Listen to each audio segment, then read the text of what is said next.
The drivers of technological progress in the modern world are not treating AI development merely as an advancement of human creativity and a natural advancement of industry in an increasingly digitized world.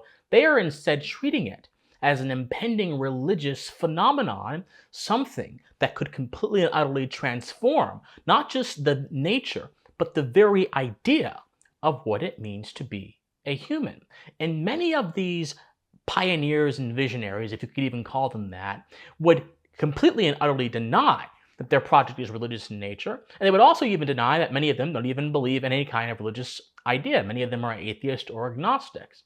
And that is precisely what makes what I call the new religion of the tech world of Silicon Valley so dangerous, because it is fundamentally a fantastical idea masquerading under necessary progress. And it's important for all of us as thinking people to recognize the danger of this kind of thinking, to oppose any attempt to make progress itself sacred, and to pump the brakes on any attempt of technological progress or any other progress that would seek to fundamentally redefine what man is, who he is, and what his role is. So in this video, my friends, I'll be exploring what I call the new religion of Silicon Valley and how it poses a certain tyranny to all of us in the West who seek to preserve our cultures, who seek to have stable and good societies, and also who seek to remain in touch with what it means to be human. Before we get into that, my friends, hope all of you are doing well. I am Christian Moss. Thank you so much for being here. If you enjoy political and social commentary with a philosophical bent, then I must implore you, please like, share, comment, subscribe.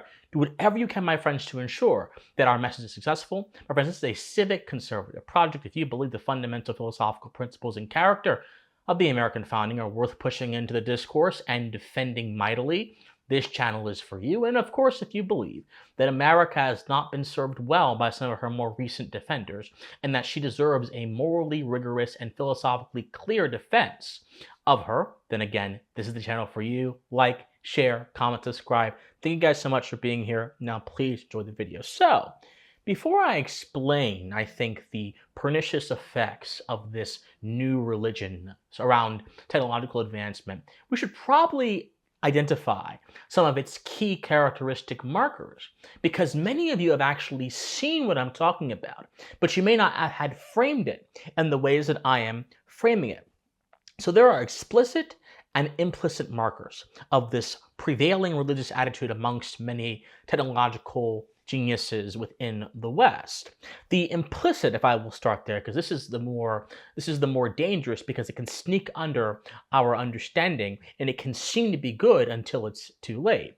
The implicit would be, for example, comments and remarks by people like Bill Gates, who have said that AI will make humans unnecessary for many things by making our lives better and easier. He made these comments, of course, in an interview.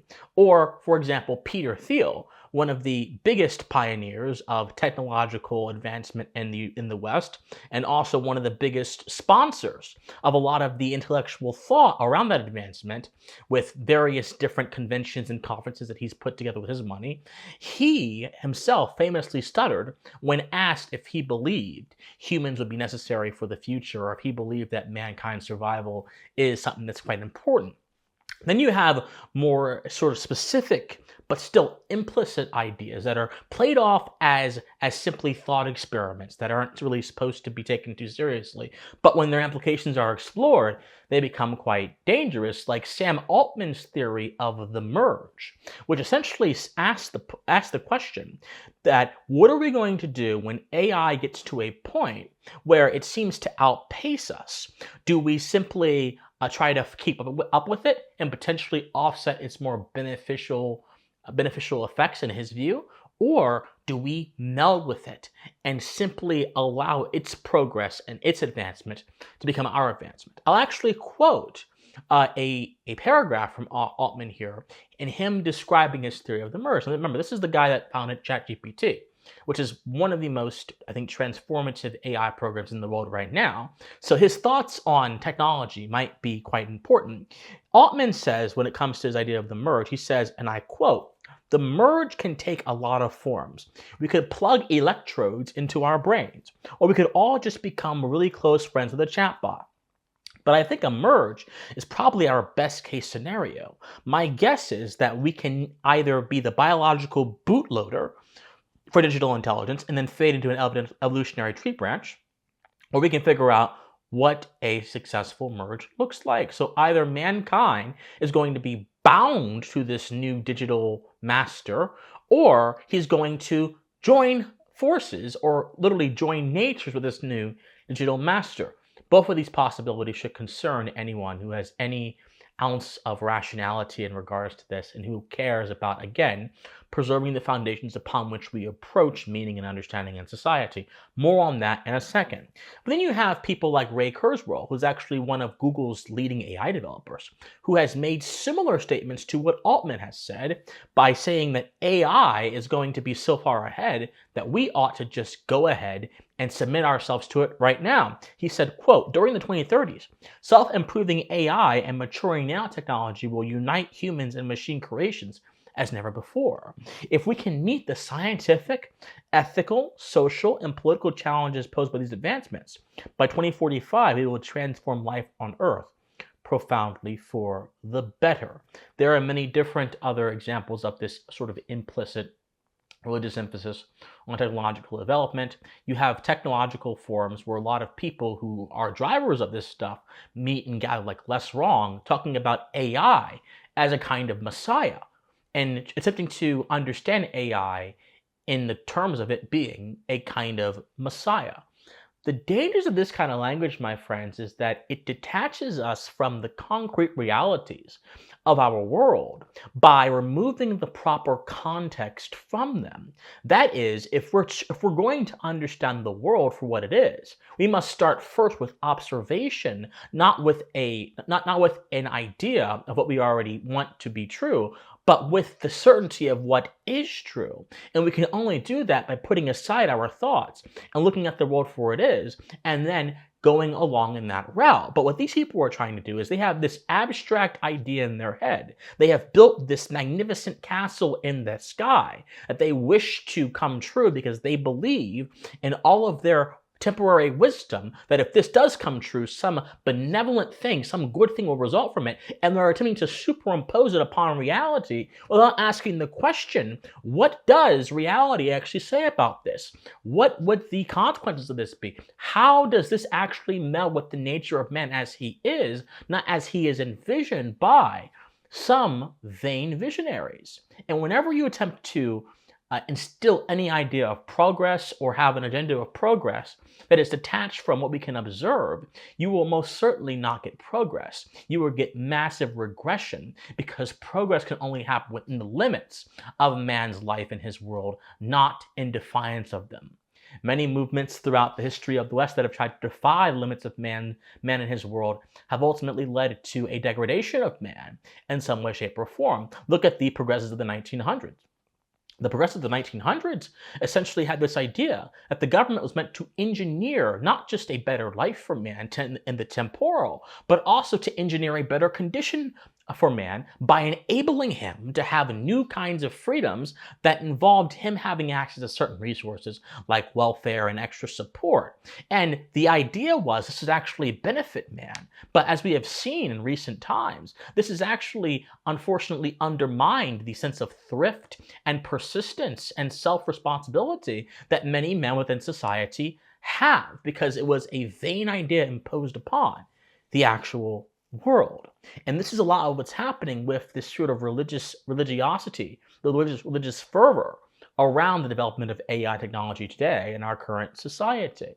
So there are several dangers to this, my friends. First of all, this is what I call a sacralization of progress. When Bill Gates says that humans may not be needed, or when Ray Kurzweil says that we're going to have to just accept that we're going to have this sort of binding between man and machine, or when Sam Altman says that we have to either be the servants or we have to join in with our new masters. When they say all these kind of things, they are sacralizing AI. They are sacralizing the idea of AI progress by making it grander and bigger than man, and making it seem as if this is impersonal force outside of his control and outside of his will. But in all reality, man is the one who drives the levers of progress, whether it be technological or any other kind of progress. It is an extension of his mind joined with the will that actually makes progress possible. And so the first problem with this is that so many of these accounts displace man's role in their involvement. And when you displace man's role in his own world, when you displace man's role in the life of society, you undermine his ability to have any kind of moral duty, which makes society possible in the first place. Society is not sustained by kindness and generosity alone. Society is sustained by a sense of justice, a sense of fidelity, a sense of veracity, our pursuit and understanding of the truth that is engraved upon the table of man's heart and is expressed through his conscience, mediated and put into proportional order through his reason, and then acted upon through his will, which then creates a character within him that makes it more possible and makes it have a better foundation for him to persist in those morally correct ideas first. But when you displace man from progress, or you displace man from society, you make it almost impossible for him to have any kind of role as a moral agent.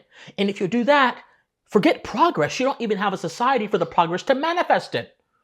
And yet so many of these people who have these fantasies about AI don't even account for the human element of the problem, because they believe the human element is secondary to what is coming. And what is coming in their idea is this kind of digital salvation, this merge, this enhancement of life through our own creations that somehow go beyond us. So it sacralizes progress. It deifies it. It puts it beyond the reach of man. And then this, beyond simply removing man's role as a moral agent in society and then therefore destroying society in the name of progress, what event in history does that sound familiar with to you, my friends? Destroying society in the name of progress. There's probably some we can think of. We'll just leave that right there. It also romanticizes progress. It romanticizes progress. And to romanticize something on its own is actually well and fine. If you romanticize a certain movie that you like, or you romanticize a certain book that you like, or a certain author you like, the effect of this is actually not all that tangible to the world outside of you, because this only really impacts your inner world. This only really impacts your life. But when I romanticize something in general, what am I doing? What I'm doing is I'm treating it in light of its best qualities. Number one. Then number two, I am heightening its best qualities with my imagination to an extent that it may actually not truly reflect the reality of those qualities, but merely a desired view of those qualities. So in other words, I am fantasizing about those qualities and I'm making them more significant, more better than they actually are. And this means the imagination now has a big impact on our thinking about a particular thing. So imagination then becomes a gateway that dictates the terms of our understanding. If you romanticize a certain book, you won't simply appreciate the book for its literary precision or how well written it is. It's going to have this kind of emotional attachment to you that your imagination feeds through many different avenues. So when you romanticize a book, it's one thing. But when you romanticize a real-world phenomenon, like AI or technology, it is entirely another thing, because where the imagination exists, limitations become negotiable. And if we're talking about a social phenomenon that's going to have an impact on the development of industries, if we're talking about a social phenomenon that's going to have an impact on potentially how governments are constituted and how they work, if we're talking about a social phenomenon that's going to have an impact on how people perceive their world, perceive their neighbors, we can't afford to let our imaginations guide us, our prudence, reinforced by our reason, reinforced by our common sense, not the vulgar common sense that simply says that everyone thinks the same. That is a mistaken common sense that so many people have, but instead the common sense that says that throughout the ages there has been this shared wisdom that man knows about his world, and that shared wisdom passed down can be a gateway, can be a clearing, a clear window into what we need to know for our current age. Those two things, reason, prudence, and common sense, they actually bind together to create an understanding of how we should view social phenomenon. But when we romanticize it, prudence goes away, limits go away. And now, not only is man displaced as a moral agent, but any restraints to progress are considered either illusory or even worse, they are considered to be immoral. Because Because when you moralize progress, anything that critiques it can be easily seen to be evil. And so, the imagination gets this tyrannical hold of our ability to inquire. And if we can't inquire, we cannot assess the full consequences of something. And if we cannot assess the full consequences and the nature of a matter at hand, then that means our inquiry has been traded for flattery. And our thinking has been traded for feeling. And well-ordered thinking has been bound to speculative imaginations. This is the problem. A lot of people who are behind that new AI app that you're downloading, or who are behind these new ideas of how to use AI to enhance human life, not only do they view man's role in society as negotiable, not only do they view limits as either illusory or evil, but many of them are tyrannized by their imaginations, which means their standard of truth and their standard for morality is completely detached from what is correct and observable. And it is instead formed in the abstract spaces. It is accessible to no one except those who think like them, and even they may differ in their interpretations. So if I have no limits and no constraints with reality, and my imagination is tyrannizing me, and man is negotiable, then why couldn't man simply be treated as raw matter to be reformed and remade at the behest of AI, as raw material? This is precisely what you have with all this talk of having nanotechnology to improve us, or these talk of beating age, transcending death. Like there's that one tech billionaire that wants to transcend death through all these different technology hacks paired with, all these different lifestyle things. All of that treats man as raw material to be rearranged to the desires and the imaginative wills of those who have the wisdom. But those who believe they have the wisdom to transcend what has been set in stone for centuries, to break the very fabric of our understanding, to attempt to superimpose their will upon foundations, have no wisdom at all. They merely have hubris.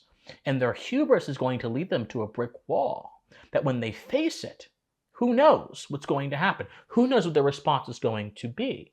But the man who is not grounded in reason and experience is a man who is going to be lifted by speculation and by every fleeting feeling that comes across his mind. And this is especially concerning when these men are in charge of engineering the new society and the new world that we are all going to be stepping into as the 21st century comes in. Also, this idea of technological progress treats it as this sort of universal moral good. And in treating it as this universal moral good, as I mentioned before, as alluded before, also seems to suggest that those who are critical of it or against it are either primitive, or they are backwards, or even worse, they are some kind of evil or malevolent force. And this is another problem, my friends. Progress is not inherently moral. Progress is not inherently immoral. Progress is simply a statement of fact. A statement of fact that things move in a direction, typically in one direction, but sometimes in multiple directions, as time persists. But progress is not a result of some fixed universal laws that we have no connection to. Progress is a result of man's creativity and man's will within the context of man's morally enlightened state coming together to refine himself within moral limits, to refine his life within moral limits, and to apply his creativity to the world around him to build something beyond subsistence. That is true progress. But sometimes people think progress simply means something flashy and new that can give us an entirely different view of the world comes along, and therefore we are bound to somehow latch ourselves onto it, because if we don't, we will have this massive opportunity cost, or we'll miss out potentially on the benefits that could happen for humanity. This is the argument of many people in the tech sphere. But once more, when you do not consider how progress weighs upon a man's creativity and his moral understanding, and you instead treat it as a good within itself, you are not actually assessing the idea for what it is. You are imposing an idea, asserting an idea without justification within reality. You are merely using a hopeful future as justification. And my friends, the ability to assess future events is quite important for any thinking person, but having future events be the foundation for your behavior in the here and now is submitting yourself to a foundation of sand that cannot sustain you. And if something goes different, your entire structure collapses. Civilization is not built upon foundations of sand. Civilization, my friends, is built upon foundations of stone. There are many other, I think, dangers to this new religion that I think is popping up. But I think the most important thing we have to understand is this. We cannot allow our imaginations to become handmaidens for our own unmaking as human beings. We must simply allow our imaginations to enhance our ability to embrace the new world that is coming in a way that preserves who we are as human beings. This is the moral imagination. The moral imagination which simply allows us to imagine that range of actions and thoughts and behaviors that actually go forth for our duties as moral agents, enhance our society, and keep it together. And when we have a moral imagination, that means the way that technology develops, this technological development is simply an extension of man's will also look different. And it will be guided by prudence. The solution to this, my friends, is not to deny any kind of technological progress, but it is to approach it not just with prudence, but with a healthy and moral imagination, a healthy understanding of limits and restraints, a healthy understanding of how man's nature is completely and utterly non-negotiable for his role in society and as a moral agent, and most importantly, it should be guided by an appreciation of who man is, and not a fantasy of who we want it to become, which in all reality may simply turn out way differently than people speculate that it will.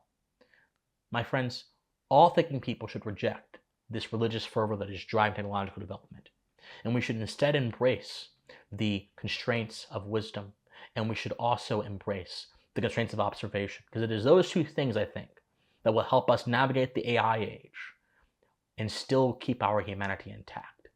Whereas unmoored and untrained imaginations will, I think, whittle down our humanity, and not only that, convince us that we can make something better, when in all reality, sometimes, maybe, the goal shouldn't be to make something better. It simply be to make things that are already here last. Good things are very hard to build, but very easy to destroy. And we should all remember that going into this new age. My friends, like, share, comment, subscribe, do whatever you can, my friends, to ensure that this message is successful. My friends, if this message inspired you and you enjoyed the video, then I would encourage you, please join the Pensive cohort. It is my collection of young thinkers. We study philosophy that helped America be founded, both thinkers that you know and those that you've never heard of, and we then take their principles and we apply them to the public discourse. Join the Discord if that's something that interests you. And even if you're not going to be in the cohort, join the Discord to interact with me, talk about the community. It's going to be a whole lot of fun. My friends, study history, study philosophy, remain more convicted, and please stay pensive.